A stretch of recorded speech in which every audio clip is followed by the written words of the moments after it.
I'm here to show you how to effectively illustrate backgrounds step by step, from the planning and the research to the sketch and final artwork.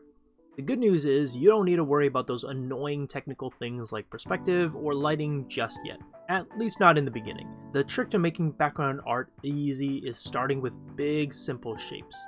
Usually, what I like to do when tackling backgrounds is come up with some ideas. I really highly recommend trying to come up with a tone that you want to go for.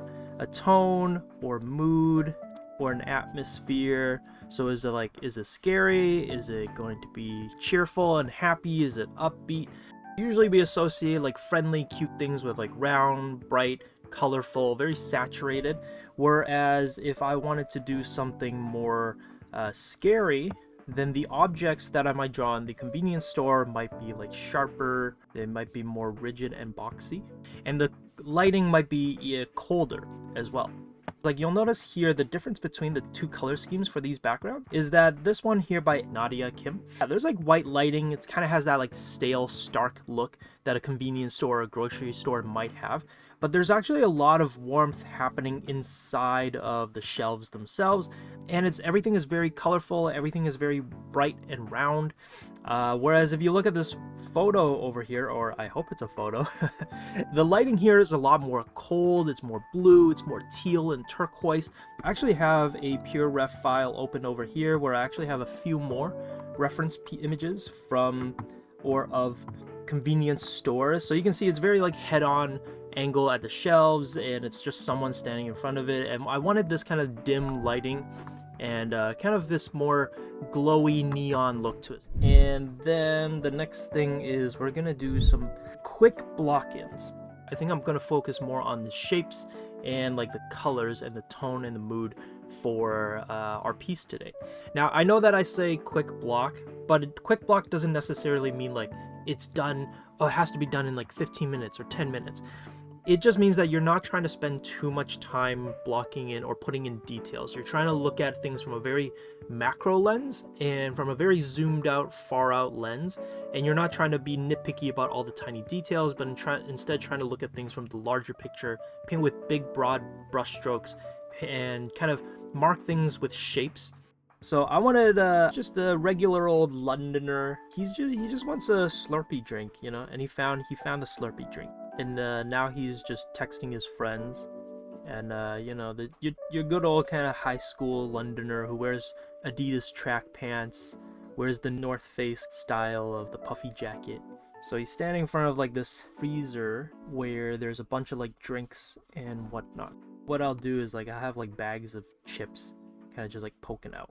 I am going to just quickly do a color scheme block in. It's going to be basically the glow and the kind of the cans and the drinks and the milks or creams or whatever that's in the background. So I do want that more like green glow. I always recommend this to students whenever we're drawing, to give it a flat background first. Then that's because the white influences and affects the way we see lighting. Now, because this is just a quick block in, like a rough color test, I'm not going to worry too much about the red lines. The red lines, yes, they'll play maybe some influence on like how this looks, but I think it should be fine.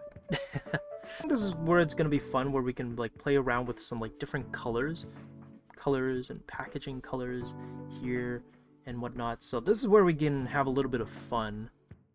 I'm going to play around a lot with the contrast of this image.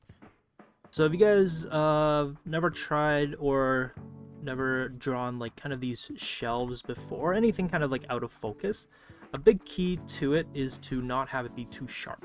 So if you have things too sharp in terms of the saturation, the clarity of the objects, if they're supposed to be out of focus, it's going to be very, very like, it's too contrasting. Actually, you can see it in this drawing here by Nadia. You'll notice that the things that are in focus are very sharp and clean, whereas the stuff that's out of focus is a little bit blurry, is a little bit fuzzy.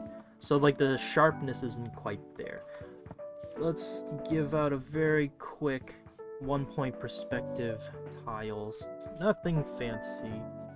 Just gonna draw some files here. So when you're doing backgrounds, come up with the story, come up with the narrative that you want to tell, even though it's just one shot, and it doesn't have to be like the most groundbreaking, interesting story ever, but just thinking about like, oh, is it a store clerk? Is it a person visiting the convenience store? Are they like lonely? Are they by themselves? Or are they with their friends? I'm just gonna block out my frame. We're in the second quick block stage. So we have our frame for a drawing, and I'm basically gonna work with whatever I see in the rough drawing, but now I'm gonna clean it up for our final. So you can see here, I'm just using shapes and colors to block things out. And I'm not trying to outline everything, I'm not trying to draw everything, I'm just simply trying to mark and block off where things should be. If any of you guys are trying to figure out your style, a lot of it actually is not up to or down to being able to recreate the style or anything like that. It actually really is mostly about your fundamentals. So if you find that you have a hard time drawing the details or painting things out, a lot of it is mostly really just like, what is your fundamentals? Do you have your fundamentals like nailed down and figure it out? And the reason why is because if you have your fundamentals nailed down, you will be able to simplify things. You'll be able to kind of like observe something and understand like how do you capture the general sense of and shape of things.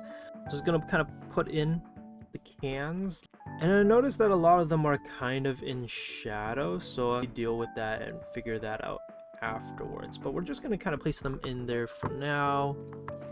Okay, so slightly different from convenient or grocery stores where it's brighter inside of the kind of cabinets. I'm actually in kind of these gas station stores. They're actually more dim inside, so I'm just gonna make it darker. And so like inside the shelves are dark, but I'm not gonna have them be as dark as like the frames itself, so I'm just gonna add a little bit of some like of a dark backdrop lighting.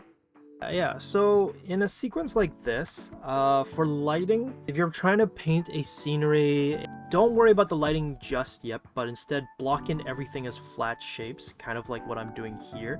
Don't worry too much about like all the details, but instead kind of go in and go like, oh, what color is the frame? Oh, it's black? Okay. What color are the cans? Oh, they're orange. And just paint them flat as such that I've done kind of here. And then once you have them all blocked in, then you can start thinking about like the lighting and the coloring and the different kind of color schemes and lighting and how they would change in colors over time. Because once you know the color, it's a little bit easier to track what lighting and values you should make things. And then we'll do some rendering and then also some line work. So now that I've blocked in all the cans and I've made the cans separate images, or it's a separate layer, and no rendering or shading is done on the cans themselves. And so what I'm gonna do is I'm gonna alpha lock the can layer, and now I can go in individually and I can make the colors for them. So I can kind of pick and choose the colors that I want, and I don't have to worry about coloring outside of the can shape because all I have to do is just color. So that makes it super easy. And so this is like kind of more helpful if you're painting this like digitally. So I'm not gonna have white on every object or element, but instead I'm gonna reserve it for like the lights, anything that's supposed to catch light on it.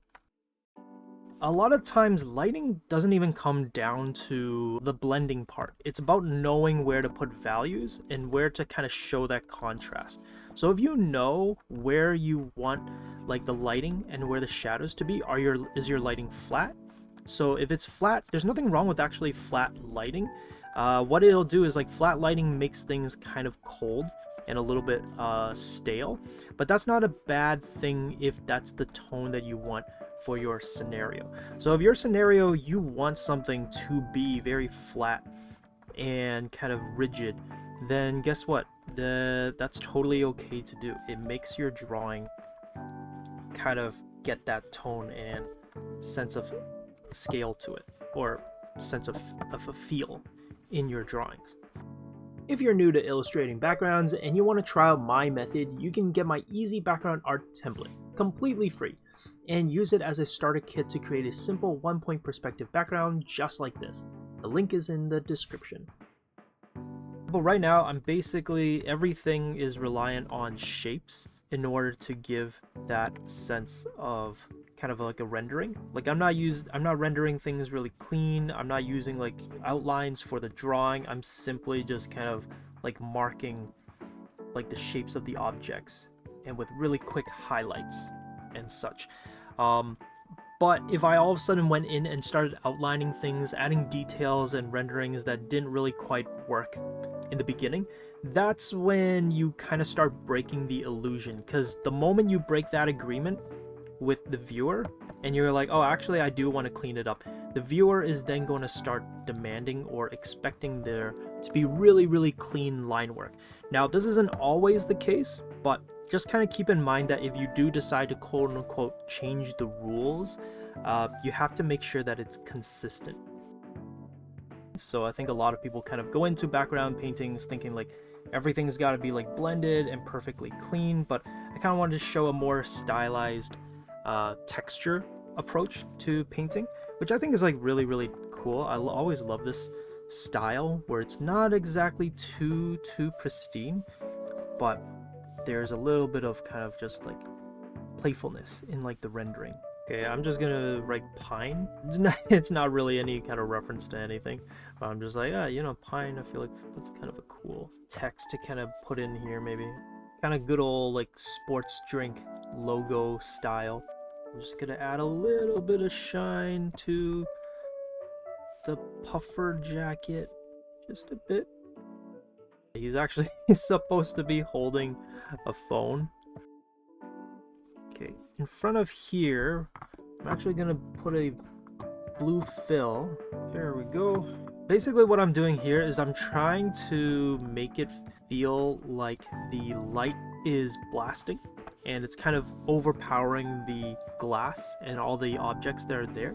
I think I can just like erase a little bit of that effect on the cans, and that we're seeing the real color of it like still peek through a little bit. So it has almost that like frosted tinted glass look to it. Our guy here has to have a little bit of a cast shadow. It's got to be the same color as the kind of tiles. So don't just do a random shadow there, but like have it match the shadow of the tiles.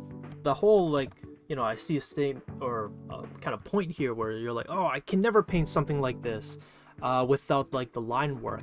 But what I come to realize is like the best way to learn how to paint like this is to do still lifes. I know that still lifes are not always the most exciting things to learn, but if you do still lives and you try to learn how to capture the shape and the form of an object and try not to focus too much on the details, but paint with a really big brush. If you're doing this digitally, grab a really big brush that doesn't let you taper too much, and it doesn't have too much of like an opacity effect or a control to it with the pressure sensitivity.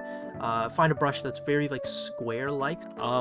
And the reason why I say this is because if you paint with a big brush that limits the amount of detail you can put down, you're almost like always every time you are going to be forced to draw in big shapes, big brush strokes.